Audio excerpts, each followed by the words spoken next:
amewahi kuimba Fally Ipupa unaitwa Ndoki. Ndoki wa Fally Ipupa ni mwimbo mwingine maarufu sana, una ujumbe tofauti kidogo na ule tuliotoka kuangalia, yani Elokoyo. Wimbo hapa unasema Ndoki.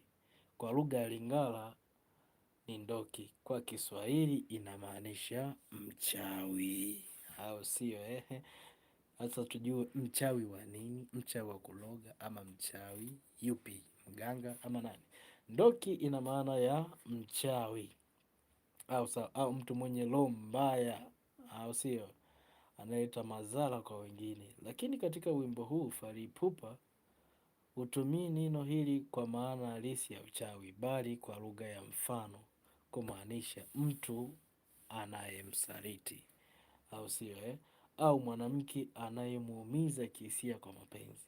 Ujumbe wa wimbo: katika wimbo wa Ndoki, Fally anaeleza jinsi alivyompenda kwa dhati mchumba wake, sawa lakini mtu huyu akamfanyia mambo mabaya na kumuumiza, ndipo anaanza kumuita Ndoki, yani mchawi.